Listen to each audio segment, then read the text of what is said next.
কোথায় ছিলেন দুজনে? জান্নাতে। জান্নাতে। দুজনে জান্নাত থেকে বাইরে এসেছিল না? একজন জান্নাতে ছিল আর একজন তার দুনিয়া চলে এসেছিল। ও ভাই, দুজনেই জান্নাত থেকে চলে এসেছিল।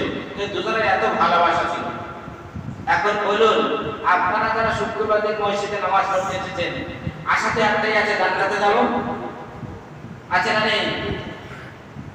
কার আশা আমাদের আমি মসজিদে নামাজ পড়তে জান্নাতে যাব না? হাত তুলে একটা ব্যক্তি, একটা ব্যক্তি হাত তুলে দেখো, যাবে আজকে জুমার নামাজ পড়তে এসেছি, আমি জান্নাতে যাব না বলে আমি এই জন্য এসেছি, যে পড়তে হয় পড়তে এসেছি।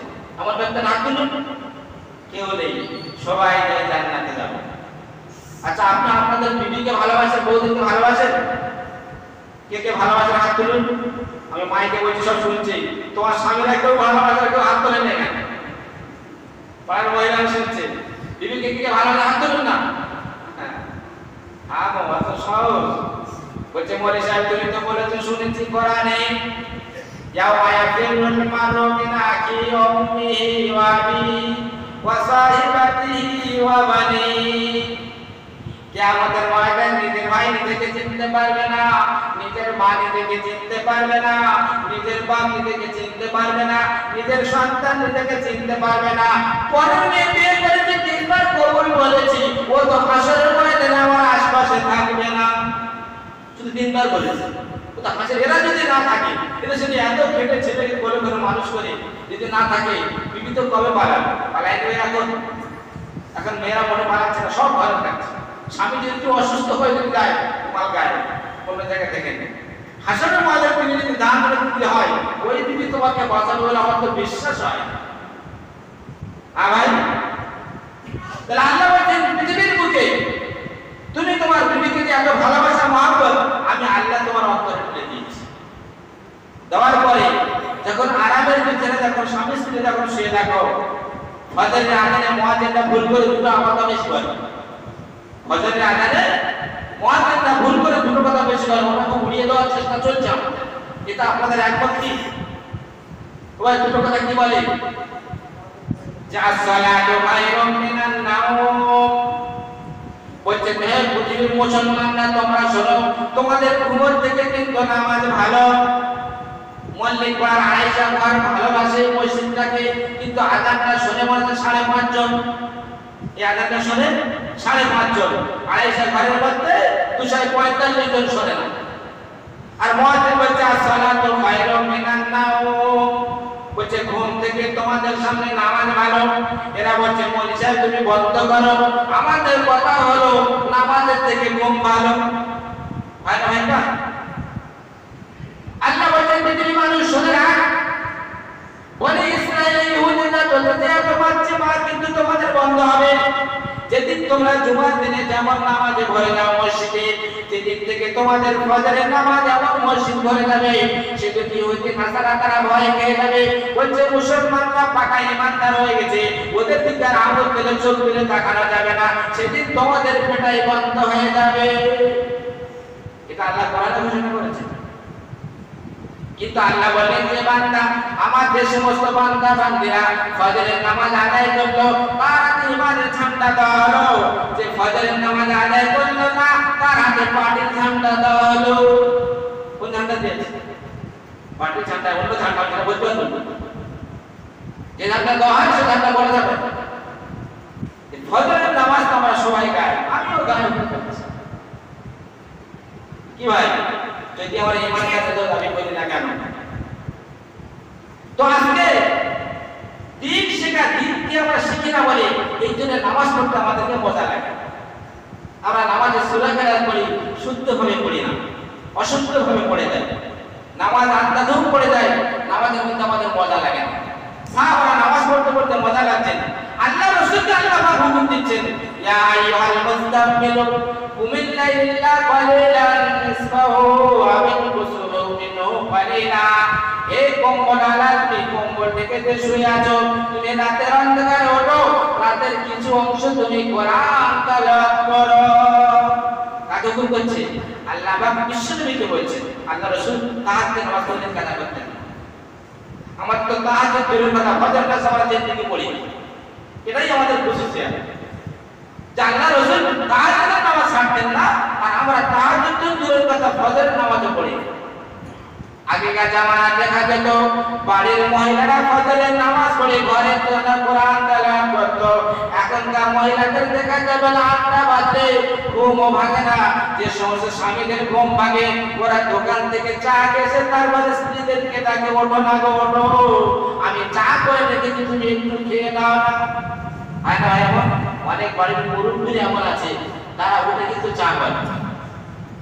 আপনারা তো জানেন, আমি জানি বাড়ির বউরা যখন শোয় থালা ঘন্টে হাঁড়ি মেজে শুয়ে বললো, জানে আমার শ্বশুর আব্বা পরে উঠবে, শ্বশুর আব্বা উঠে চা করবে, শ্বশুর আব্বার হাতে কোন বলা চা খাবে। সুবহানাল্লাহ বলুন, সুবহানাল্লাহ বলুন না। আমি প্রমাণ করবে না, আমি না প্রমাণ দিয়ে বলছি না। তাহলে সেই বাড়িতে দিন চিন্তা থাকবে। শ্বশুরের যে আশা ছিল তো যে বৌমা থেকে এনেছি, যখন দেখতে যায় তখন জিজ্ঞেস করে তোমার মেয়ে কোরআন পড়তে জানে? মা তুই 5 ওয়াক্ত নামাজ পড়ো। মা যদি না বলবে না, 5 ওয়াক্ত জায়গায় কিন্তু 6 ওয়াক্ত কথায় হ্যাঁ বলে দেবে। সে তো নামাজ পড়বে না কিন্তু সে হ্যাঁ বলে দেবে। কেন? যে তার শ্বশুর মনে করছে যে আমার বৌমাকে নামাজে পরেজগার মেয়ে এনেছি, ঘরে একদিনও কোরআন তেলাওয়াত করা বন্ধ দেবে না। কিন্তু ঘরে এসে নতুন বৌমা আসলে 1 বছর কিন্তু কোরআন পড়ে না। আল্লাহর রহমতে আগে 6 বছরের সময় বাড়ি কোরআন পড়তে যাওয়া হতো, হতো না ভাই? আপনাদের এখানে হতো কি? আমি তো গিয়েছি, আমি তো জানি। 1 বছর পরে যখন যাওয়া হয় তখন বাড়ির মেয়েরা বউরা কিন্তু নামাজ পড়তে কোথা আছে ছেড়ে ঝুড়ি বের করতো। কোরআনটাকে উপরে এত ময়লা পড়েছে, এখন ছেড়ে ঝুড়ি কিন্তু হুজুর কোরআনটাকে আসছে বলতে পড়বে। কিন্তু লকডাউন থেকে টাউন করে দিয়েছি। আল্লাহর আবার তারপর থেকে পরিস্থিতি ওই পোকা কোরআন কিন্তু বেশি জমা শুরু হয়েছে। বলছে হুজুর আমার ঘরে তো কোরআন ছিল, পড়া হয়নি, কিন্তু উয়ে খেয়ে কি করবো, দাও মসজিদে দিয়ে এসো, কবরস্থানে কার্ডটা খুলে দিয়ে চলে আসবে। তোমারও কবরস্থানে দিয়ে আসছি, তোমার কোরআনও দিয়ে আসছি, ওইখানে মারামারি শুরু হয়। তাহলে কোরআন হলো আল্লাহ পাক ঘরে তেলাওয়াত করার জন্য। মেয়ের যখন বিয়ে দেওয়া হয় তখন কি হয়, মেয়ের মা নেয়, মেয়ের বাপ সব করে একটা কোরআন দেয়, অথবা মেয়ের নানি কোরআন দিয়েছে, কোরআনটা আমার নানি দিয়েছে, আমার দাদি দিয়েছে, নিয়ে বাড়ি এসে কোরআন পড়বে। কোরআনটাকে এত সুন্দর কাজ করে দিয়েছে, শ্বশুর বললে মা তুমি কোরআনটা হবে দেখো উঁচু জায়গায় ভালো জায়গা রাখো, এমন ভালো জায়গায় রেখে দিয়েছে সারা বছর অন্যদের নজরও পড়ছে, সারা বছর নামাজ পড়ছে না। সেই সংসার কি বরকত হবে? আমার ভাইরা, যেমন স্বামী স্ত্রী দুজনে যেমন মিলে আছি, এই দুইজন যেন কাল কিয়ামতের ময়দানে জান্নাতে যেতে পারি, সেই মহব্বতটা আমাদের দুনিয়ায় তৈরি করতে হবে। আমি প্রথম বলে গেছি যে আমরা যারা জান্নাতে যাওয়ার আশা আজকে জুমার নামাজ পড়তে এসেছি, আমরা আমাদের বাড়ির বইয়েদেরকে নামাজ পড়ার কথা কি বলবো? ও ভাই বলবো কি ইনশাআল্লাহ? বলো দেখো আমি তো জুমার নামাজ পড়ে এলাম, ইমাম সাহেবের সাথে যা কিছু পড়েছি, কিন্তু দূরে কাটতে ভালো পড়েছি, আর সালাত করার পর তো ফাঁকা হয়ে গেছে পেছন থেকে। কিন্তু যে দূরে কাট পড়েছি, তুমি তো ঘরে আছো, মোটে পড়েছো। ও ভাই তোমার দিকে হচ্ছে আসবে, তাহলে তোমার এই ছানাপানাগুলো খাওয়া দেওয়ার সময় আনে নামাজ পড়বো না কখন? দুটোই কথা বলবে না ভাই। আর দ্বিতীয় নম্বর বলবে দেখো নামাজের পাক না পাক বিষয় আমি অত জানি না, ছেলে আমার বলে পেশাব করতেছে, এই দিনে নামাজ আমি পড়ি। তিনটে বলে দেবে সে। এই জন্য মেয়েদের কিন্তু কিছু শরীয়ত শেখানো দরকার। যদি তাদের শরীয়তের সম্বন্ধে যদি না শেখাই, আমি স্বামী যেদিন কবুল বলেছি, আপনারা বলেন না আমি বলে দিলে তারা বলেন ছেলেরা বিয়ে করতে আসে, অমুকের ছেলে অমুক, অমুকের মেয়ে অমুক, এত টাকা দেখলাম তোমার সাথে বিবাহ দিলাম, খুব লজ্জা লাগছে। এক্ষুনি মনটা দিয়ে শুনে খেয়ে দেবে, কিন্তু কবুল করতে লজ্জা লাগছে। হ্যাঁ, ইমাম সাহেব বলে দিলে তুমি এটা বলো, তখনও বলবো। চাকা হাত করে কবুল বললেন, ভালো ড্রেস পরে এসেছেন, ফেরেশতারা ড্রেস করে না, যে ড্রেস পরে এসেছে এই মুফতি সাহেবের থেকে বড় ড্রেস, মাথায় টুপি বড়, সেনানি, ফেরেশতারা চিন্তা করছে এখন দোয়া করা হচ্ছে, ফেরেশতারা ওর দিকে আগে চলবে, এই তিনটা ভালো ড্রেস পরে আছে, এই দোয়াটা আগে কবুল করে দিন। যাক আল্লাহ কবুল করেছেন। তো কবুল করে আমার স্বামী স্ত্রী যখন ঘর সংসার করছে, আপনার স্ত্রী পাক না পাক সম্পর্কে জানে না, তাহলে তার শেখানোর দায়িত্ব আপনার, আপনি তো জানেন না। পেশাব করে কোন হাতে পানি নিতে হয় তাও জানে না, কোন হাতে কুলুপ নিতে হয় তাও জানে না, পেশাব করে ঢুকবে কোন পাতে বসতে ঢুকতে তাও জানে না, এর পরকে কি শেখাবে? ওই শেখাবেন তো?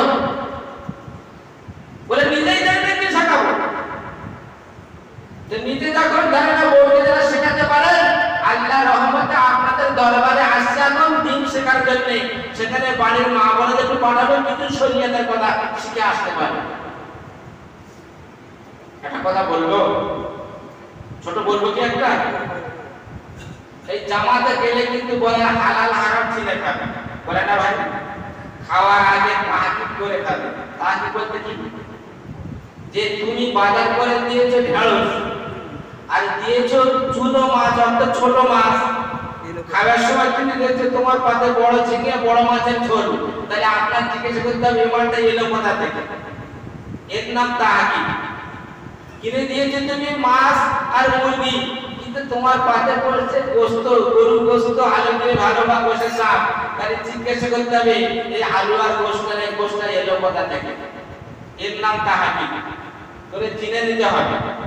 তা একদিন 3 দিন জামাতে গিয়েছি, জামাতে বলতে আমি কথাটা বোঝানোর জন্য বলছি, জামাতে যার পরে শিখেছি যে তাহাকিক করে খেতে হবে। তো এখন সকালেও বাজার করে দিয়েছে, তে মাঠে কাজ করতে গিয়েছে, কাজ করে ফিরে এসে পারে, তারপরে যেরকম খাদ্য খেয়েছে, তারপরে দিন সকালে পর বাজারই করে নেও, মাঠে চলে গেছে। মাঠ থেকে এসে খাবার সময় দেখছে যে আজকে তো খাবারের আইটেম অনেক কিছু আছে। কি আছে? বলছে আমি তো সকালে বাজার করিনি, আর বাজার না করার কারণে শুধু আজকে তো শাক ভাত হওয়ার কথা বা ডাল ভাত হওয়ার কথা, কিন্তু দেখতে পাচ্ছি আজকে কিছু শাক ভাজা আছে, কিছু ডাল রান্না আছে, কিছু আরো একটা ক্যাডাল দানার ভর্তা আছে। এলো কোথা থেকে? ও খাবার সময় বসে বসে চিন্তা করছে, আগো আমি তো এমাল কিনি নেই, ক্যাডালের দানা এলো কোথা থেকে?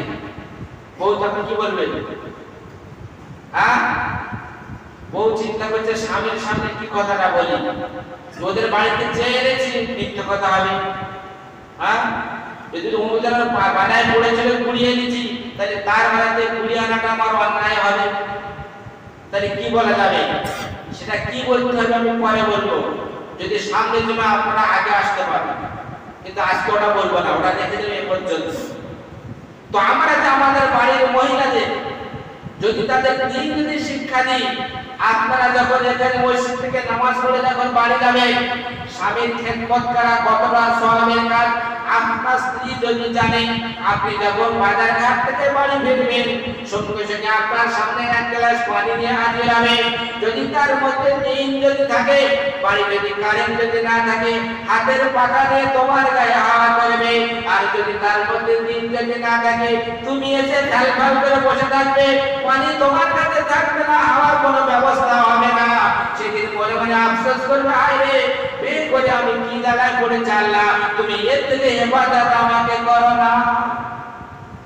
যখন তার দিন থাকে স্বামীকে খেদমত করলে কি পাওয়া যাবে? আমরা সবাই শুনি না, স্বামীর পায়ের তলা জান্নাত। আমার আপনার স্বামীর পায়ের তলা কি জান্নাত? হ্যাঁ ভাই, যে দিকে নামাজ পড়ে না, হ্যাঁ, আর চুল্লু ছাড়া চলে না, তার পায়ের তলা জান্নাত থাকবে? ওই জন্যে ওই মা বোনেদের যখন দিদি শিক্ষা দেবো, ওরা যখন নামাজের পরে আপনার ঘরে বসে পড়বে, আর আপনার ঘরে যখন নামাজ পড়ার পরে সূরা ফাতিহা তেলাওয়াত করবে, ইয়াকা নাবুদু ওয়া ইয়াকা নাস্তাইন, রব্বুল আলামিন আমি যা কিছু সাহায্য চাইছি তোমার কাছে চাইছি, আর তোমার কাছে দোয়া চাইছি, ইহদিনাস সিরাতাল মুস্তাকিম, আমাকে সিধা রাস্তায় চালাও, আমার সন্তান সন্ততিকে, আমার স্বামীকে শ্বশুরকে তুমি সিধা রাস্তায় চালাও। যে মহিলা নামাজের পাশে বসে এই দোয়া যখন করে, আল্লাহ পাক ওই মহিলা দোয়া কবুল করে নেওয়ার পরে ওই সংসারে আল্লাহ রহমত বর্ষিত করে। জয় বলুন সুবহানাল্লাহ। মহিলাদের নামাজ পড়া শেখাবো ইনশাআল্লাহ। কোথায় শেখাবো? কিছু শরীয়তের কথা তো আমরা সেখানে বলতে পারি না, বা শেখার ইচ্ছা থাকে হয় না। আপনাদের এলাকায় যখন মহিলাদের জামাত যখন আসে, মহিলাদের জামাত যখন আসে, তারা শিখতে আসে ও শেখাতেও আসে। আপনারা যদি ভালো জানেন তাদেরকে শেখাবেন, তারা যদি ভালো জানে তাদেরকে সেটা শিক্ষা দেবেন। তো এইরকম তালিম, এইরকম মজমায় আমরা আমাদের বাড়ির মহিলাদেরকে সারা সপ্তাহে কাজ করাচ্ছি।